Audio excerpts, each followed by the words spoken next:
बघूयात बातम्यांचा वेगवान आढावा स्पीड न्यूज। अर्थसंकल्पाच्या पार्श्वभूमीवर मुंबई शेअर बाजार वधारलाय। शेअर बाजारात 500 अंकांची वाढ झाली असून निफ्टी 100 अंकांनी वधारल्याचं पाहायला मिळालंय। आज देशाचा अर्थसंकल्प संसदेत सादर होणार आहे। अर्थमंत्री निर्मला सीतारामन सकाळी 11 वाजता लोकसभेत अर्थसंकल्प सादर करतील। या अर्थसंकल्पात कोणत्या मोठ्या घोषणा होणार याकडे सगळ्यांचं लक्ष लागलंय।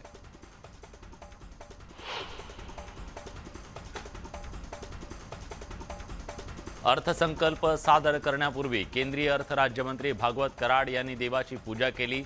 सर्वसामान्यांच्या अपेक्षा पूर्ण करणारा अर्थसंकल्प असेल असा विश्वास त्यांनी दिला।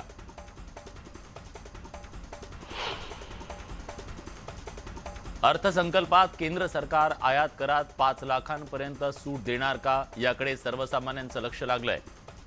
2014 पासून इन्कम टॅक्स स्लॅबमध्ये कोणताही बदल झालेला नाही।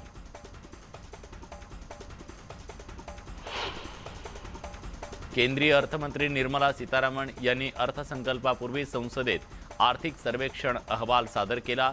2023-24 मध्ये जीडीपी 6 वरून 6.8% वाढण्याचा अंदाज सीतारामन यांनी व्यक्त केलाय। मुंबई महापालिकेचा अर्थसंकल्प 4 फेब्रुवारीला सादर करण्यात येणार आहे। प्रशासकीय राजवटीतला या अर्थसंकल्पाकडे सगळ्यांचं लक्ष लागलंय। पालिका निवडणुकीच्या पार्श्वभूमीवर मतदारांना खुश करणारे निर्णय तसंच विकास कामांसाठी मोठी तरतूद केली जाण्याची शक्यता आहे। अर्थसंकल्पाची माहिती लोकांपर्यंत पोहोचवण्यासाठी भाजपकडून अर्थसंकल्पावर देशव्यापी चर्चेचं आयोजन करण्यात आलंय।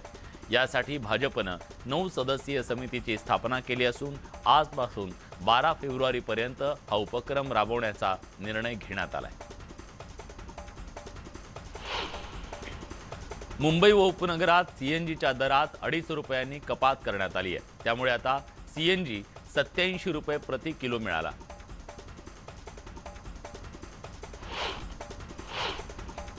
राज्यातील अनुसूचित क्षेत्रातील अधिसूचित करण्यात आलेली 17 संवर्गातली पदं आदिवासींमधूनच भरण्याचा निर्णय राज्य मंत्रिमंडळाने घेतलाय। अनुसूचित क्षेत्रातील ज्या गावांमध्ये आदिवासींची लोकसंख्या 50% अधिक आहे अशा सर्व गावांमध्ये 17 संवर्गातल्या सरळ सेवेची 100% पदं स्थानिक आदिवासींमधून भरण्याचा निर्णय सरकारने घेतलाय। राज्यातील माथाडी कामगारांनी आज लाक्षणिक संप पुकारलाय। विविध मागण्यांसाठी संपाची हाक देण्यात आली असून या संपात मुंबईसह विविध ठिकाणी काम करणारे माथाडी कामगार सहभागी होणार आहेत।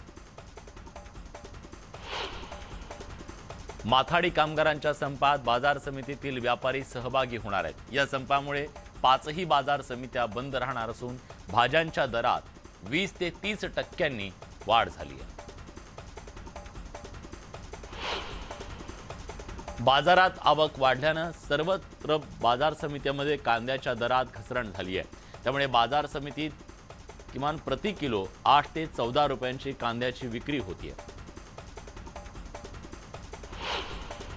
राज्यातल्या गायींच्या दुधाच्या किमती वाढल्यात। राज्यातल्या खासगी आणि सहकारी दूध संघाची शिखर संघटना असलेल्या महाराष्ट्र राज्य दूध व्यावसायिक संघटनेनं हा निर्णय घेतलाय। गायींच्या प्रति लिटर दूध विक्रीमध्ये दरात 2 रुपयांनी वाढ होणार आहे। ही दरवाढ आजपासूनच लागू होणार आहे।